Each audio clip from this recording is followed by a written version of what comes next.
If you want to know how to get rid of these unsightly drops that you just somehow could not seem to keep from coming, then stay tuned everyone, because that's what we're going to do today.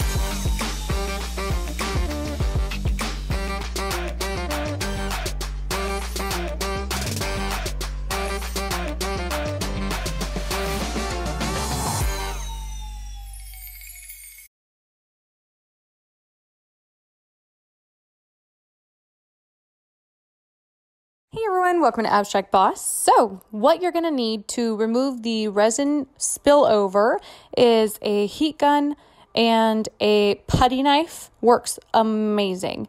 Now, if you allow your piece to harden for at least a couple days, you might actually be able to snap some of that runoff off if you weren't able to cut it within that first 24 hours once it's kind of flexible.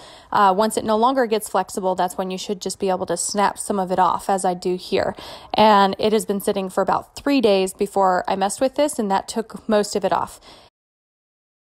Now, to get the rest of it, you can use a blowtorch, but it is going to be a lot more dangerous, and you risk the issue with possibly burning the wood or possibly burning your tray or just whatever you are trying to remove the resin drops from, and it's a lot more hazardous. So what I highly recommend is getting a heat gun and using a heat gun, because you can actually hold one of the generic ones up pretty close because it's not a high temperature, but it is still hot, and you can hold it up close and kind of focus that heat right on your runoff or right on your drips, and then just take that putty knife right over top and it'll pop them all off. It is so amazing, so simple, and I absolutely love it.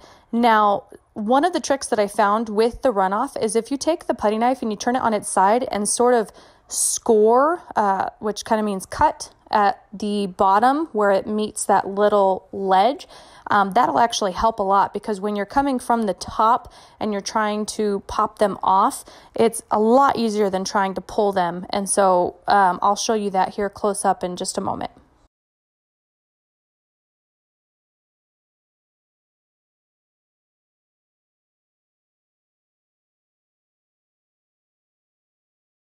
Okay, and then once you're all done, really all you have to do is give it a light sanding.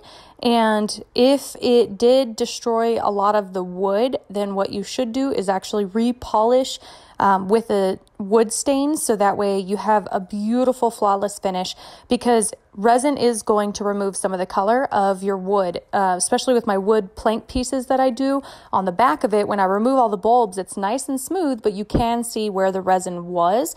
Another option, if you guys have never tried taping, taping works miracles, but the magic to taping is still using that heat gun. So even if it's been a full 24 hours or even a full 48 hours, that's where you get a little bit more difficult, but 24 hours is that sweet spot. And if you heat it up just a little bit with that heat gun, the tape will come off perfectly and take off all that resin with it.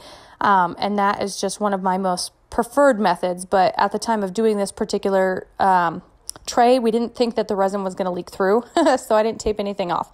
So this is what happens, and this is how you can fix it.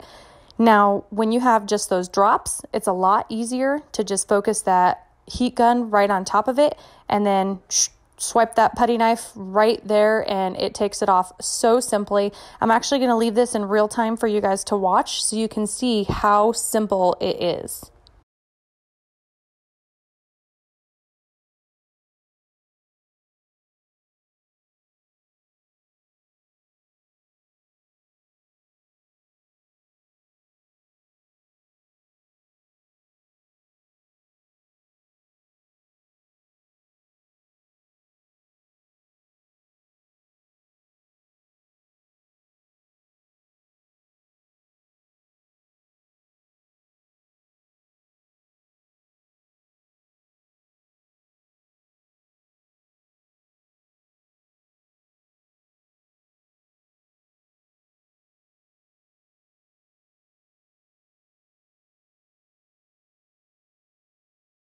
And that's it, everyone. Thank you so much for watching. If you guys had value from this, please go ahead and share this video and hit the thumbs up. And let me know if you guys have found something easier, or maybe if this was the easiest method you've seen and you're super happy to have it. I'd love to know. Leave a comment in the comments below, and I hope you guys are having a fantastic day. See you on the next video.